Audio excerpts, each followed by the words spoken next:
Hello everyone, সকলকে আমার YouTube channel knowledge bank টুকেতে স্বাগত। আজকে আমি তোমাদের এই ভিডিওয়ে ক্লাস সিক্সের রায়োমার্টিন অর্থাৎ প্রশ্নবিচিত্রার পরিবেশ ও বিজ্ঞান পরিবেশ ও বিজ্ঞানের যে 5 নম্বর স্কুল হচ্ছে তোমার বর্ধমান টাউন স্কুল। এই স্কুলের যতগুলো তোমার পরিবেশ ও বিজ্ঞান থেকে কোশ্চেন আছে, সমস্ত কোশ্চেনের অ্যান্সার আমি আজকের এই ভিডিও আলোচনা করব। তার আগে বলবো, চ্যানেল নতুন থাকলে চ্যানেলটিকে সাবস্ক্রাইব করুন এবং তার সাথে সাথে পাশে থাকা বেল আইকনটি ক্লিক করে নিও, যেন নেক্সট ভিডিও দিলে তোমরা সেই ভিডিওটার নোটিফিকেশন সঙ্গে সঙ্গে পেয়ে যাও। ভালো লাগলে অবশ্যই বন্ধুদের সঙ্গে শেয়ার করবে এবং কমেন্ট করে জানাবে। প্রথমে দেখো, 1 নম্বর কোশ্চেন বলেছে যে সঠিক উত্তরটি নির্বাচন করো। ফার্স্ট কোশ্চেন দেখো, বলেছে জাপ পোকা দ্বারা ত্যাগ করা বর্জ্য প্রজাতি হলো। জাপ পোকা দ্বারা ত্যাগ করা বর্জ্য প্রজাতিটি হলো, সেটা হচ্ছে হ্যানিডিউ। ঠিক আছে, তো জাপ পোকা দ্বারা ত্যাগ করা বর্জ্য প্রজাতিটি হচ্ছে হ্যানিডিউ। নেক্সট বলছে ঝাড়ুদার পাখি বলা হয়। অ্যান্সার হবে অপশন এ কাক। কাককে ঝাড়ুদার পাখি বলা হয় কিন্তু। ঠিক আছে, তারপরে নেক্সট কোশ্চিন কপারের চিহ্ন হলো। কপারের চিহ্ন হচ্ছে অপশন সি সিইউ। সিইউ হচ্ছে তোমার কপারের চিহ্ন। নেক্সট হিরে হলো একটি অধাতু। অপশন বি অ্যান্সার হবে কি বলো তো, অধাতু। তারপরে শিশির জমে কোন কালে? শিশির জমে তোমার শীতকালে জমে। ঠিক আছে, এটা অ্যান্সার হবে অপশন সি, শিশির জমে শীতকালে। নেক্সট কোশ্চিন দেখো, যে প্রদত্ত কোনটি ভৌত পরিবর্তন? কোনটি ভৌত পরিবর্তন? ঠিক আছে, অ্যান্সার হবে কর্পূরের উবে যাওয়াটা তোমার একটা কি বলতো, ভৌত পরিবর্তন। নেক্সট এবার আসি আমরা শূন্যস্থান পূরণ করো। ঠিক আছে, শূন্যস্থান পূরণ দেখো, যে প্রথমে 2-1 নম্বর কোশ্চেন বলেছে যে হাত পাখা তৈরিতে ড্যাশ গাছের পাতা ব্যবহার করা হয়। হাত পাতা তৈরিতে কোন গাছের পাতা ব্যবহার করা হয়? অ্যান্সার হবে তাল। ঠিক আছে, তাল গাছের পাতা ব্যবহার করা হয়।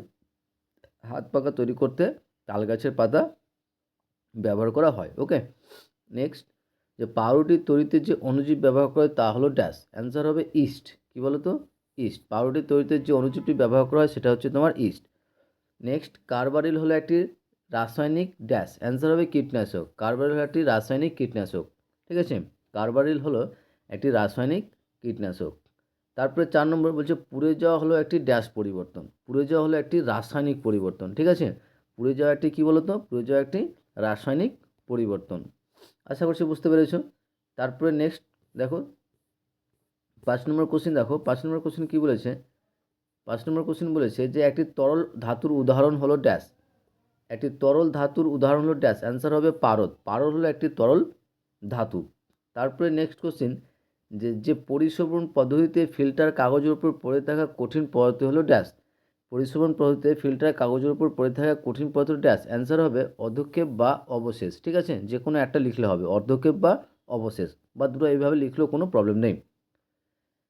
এবার আসি আমরা নিচের 3 দাগের কোশ্চেন, যে নিচের প্রশ্নগুলি সত্য অথবা মিথ্যা লেখো। ঠিক আছে, নিচের প্রশ্নগুলি সত্য অথবা মিথ্যা লেখো। আর এই অ্যান্সারগুলো বলার আগে তোমাদের বলবো, চ্যানেল নতুন থাকলে চ্যানেলটিকে সাবস্ক্রাইব করে নিও এবং তার সাথে সাথে পাশে থাকা বেল আইকনটি ক্লিক করে নিও, যেন পরের ভিডিও দিলে তোমরা সেই ভিডিওটার নোটিফিকেশন সঙ্গে সঙ্গে পেয়ে যাও। ঠিক আছে, এবং ভালো লাগলে অবশ্যই বন্ধুদের সঙ্গে শেয়ার করবে এবং কমেন্ট করে জানাবে। এবার তোমরা যদি আমার হোয়াটসঅ্যাপ গ্রুপে জয়েন হতে চাও, তাহলে আমার এই হোয়াটসঅ্যাপ নাম্বারে তোমরা মেসেজ করো 8145150357। ঠিক আছে, তোমরা সেখানে নিজের নাম, ক্লাস 6 এবং নিজের স্কুলের নাম লিখবে। ঠিক আছে, বাকি যে কোশ্চেনগুলো আছে সেই কোশ্চেনের অ্যান্সারগুলো আমি নিচে পিডিএফ আকারে লিখেছি, সেখান থেকে আমরা তোমাদের অ্যান্সারগুলো বলছি। ফার্স্ট 3-এ দেখে যে নিচের বক্তব্যগুলি সত্য অথবা অসত্য নির্বাচন করো। ঠিক আছে, তো প্রথম কোশ্চেন দেখো, বলেছে ক্লাউন মাছ সাগর কুসুমের শত্রু বাটারফ্লাই মাছকে তাড়িয়ে দেয়। এটা কী হবে? সত্য হবে। ক্লাউন মাছ সাগর কুসুমের শত্রু বাটারফ্লাই মাছকে তাড়িয়ে দেয়। নেক্সট কোশ্চেন বলছে সামুদ্রিক মাছের যকৃৎ নিঃসৃত তেল ভিটামিন সি এর উৎস। যে সামুদ্রিক মাছের যকৃতে নিঃসৃত যে তেল, সেটা ভিটামিন সি এর উৎস। এটা কী হবে? অসত্য হবে। ঠিক আছে, কারণ এটা ভিটামিন এ এবং ভিটামিন ডি এর উৎস। সামুদ্রিক মাছের যকৃতে নিঃসৃত যে তেল পাওয়া যায়, তার মধ্যে যে ভিটামিন থাকে বা যে ভিটামিনের উৎস, সেটা হচ্ছে ভিটামিন এ এবং ভিটামিন বি। তাহলে এটা এখানে কী বলেছে? সি এর উৎস বলেছে, তাহলে অ্যান্সার কী হবে? অসত্য হবে। তারপরে নেক্সট 3 নম্বর দেখো, আম গাছের মুকুল থেকে আম হওয়া একটি মন্ত্র ঘটনা। আম গাছের মুকুল থেকে আম হওয়া একটি মন্ত্র ঘটনা। এটা কি হবে? সত্য হবে। ঠিক আছে, 3 নম্বর কোশ্চেন অ্যান্সার কী হবে? সত্য। তারপরে 4 নম্বর কোশ্চেন বলেছে যে চুন জলের মধ্যে মিশে থাকে জল ও ম্যাগনেসিয়াম অক্সাইড। চুন জলের মধ্যে মিশে থাকে জল ও ম্যাগনেসিয়াম অক্সাইড, এটা অ্যান্সারটা কী হবে? অসত্য হবে। এতে ক্যালসিয়াম হাইড্রোক্সাইড থাকে, ঠিক আছে। চুন জলের মধ্যে মিশে থাকে জল ও ম্যাগনেসিয়াম, এটা মিথ্যা হবে, ঠিক আছে, অসত্য হবে, কারণ এখানে ক্যালসিয়াম হাইড্রোক্সাইড মিশে থাকে। তারপরে 5 নম্বর দেখো, 5 নম্বর কোশ্চেন বলেছে যে ফসফরাস পেন্টাক্লোরাইডের 4টি ক্লোরিন পরমাণু থাকে। ফসফরাস পেন্টাক্লোরাইডের মধ্যে 4টি ক্লোরিন পরমাণু থাকে, এটা কী হবে? অসত্য হবে, কারণ ফসফরাস পেন্টাক্লোরাইডের মধ্যে 5টি ক্লোরিন পরমাণু থাকে। এখানে কী বলো? পেন্টা আছে, পেন্টা মানে হচ্ছে 5, ঠিক আছে। তারপরে 6 নম্বর বলছে ইউরিয়া হলো একটি প্রাকৃতিক সার, এটা কিন্তু অসত্য হবে, কারণ ইউরিয়া একটি কৃত্রিম বা রাসায়নিক সার, ঠিক আছে, কোনো প্রাকৃতিক সার না। প্রাকৃতিক সার বলতে যেটা প্রকৃতির মাধ্যমে যে সারটা আমরা পাই, কিন্তু এটা মিথ্যা হবে, ঠিক আছে, অসত্য হবে।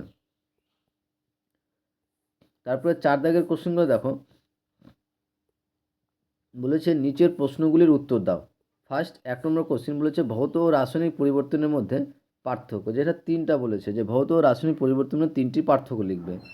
তো ভৌত পরিবর্তনে দেখো যে কোনো নতুন পদার্থ সৃষ্টি হয় না, কিন্তু রাসায়নিক পরিবর্তনে সম্পূর্ণ নতুন ধর্ম বিশিষ্ট পদার্থ সৃষ্টি হয়। তারপরে ভৌত পরিবর্তন যে এটি সাধারণত উভমুখী ও অস্থায়ী, আর রাসায়নিক পরিবর্তন এটি সাধারণত একমুখী ও স্থায়ী।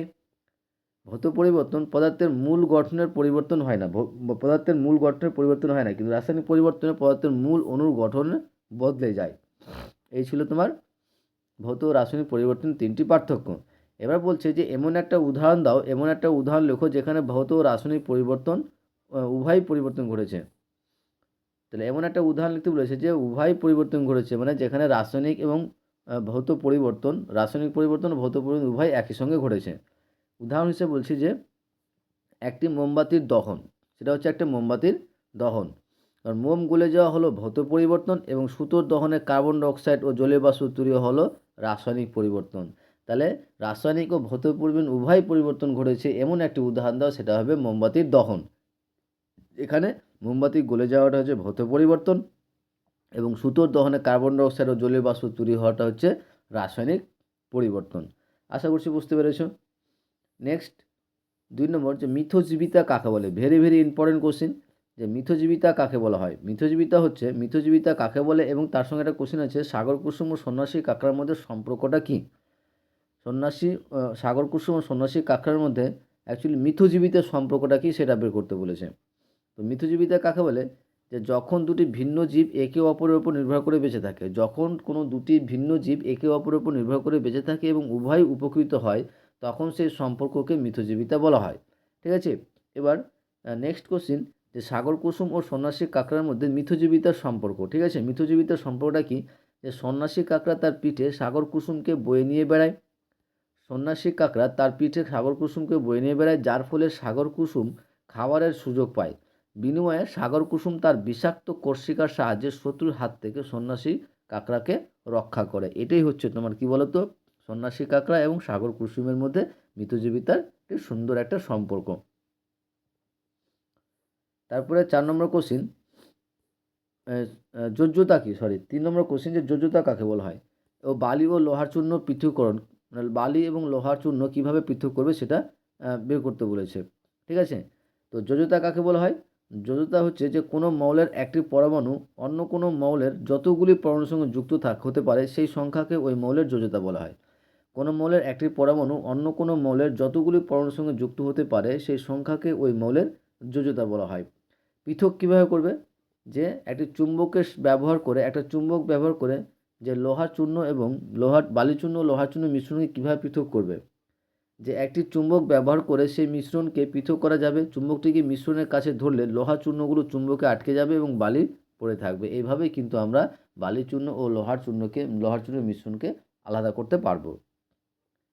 নেক্সট 4 নম্বর কোশ্চেন, এবং এই ভিডিওর এবং এই স্কুলের লাস্ট কোশ্চেন। আর লাস্ট কোশ্চেনটা বলার আগে তোমাদের বলো, চ্যানেল নতুন থাকলে চ্যানেলটিকে সাবস্ক্রাইব করে নিও এবং তার সাথে সাথে পাশে থাকা বেল আইকনটি ক্লিক করে নিও। নেক্সট ভিডিও দিলে তোমার সেই ভিডিওটার নোটিফিকেশন সঙ্গে সঙ্গে পেয়ে যাবে, এবং ভালো লাগলে অবশ্যই বন্ধুদের সঙ্গে শেয়ার করবে এবং কমেন্ট করে জানাবে, ঠিক আছে। তো প্রথম কোশ্চেন বলেছে দ্রাব ও দ্রাবক কী, আর একটি নিষ্ক্রিয় গ্যাসের উদাহরণ দাও এবং কয়েকটা সংকেত দেওয়া আছে, ফসফেস, অ্যামোনিয়া, মিথেন, জল, তাদের সংকেত বের করতে বলেছে।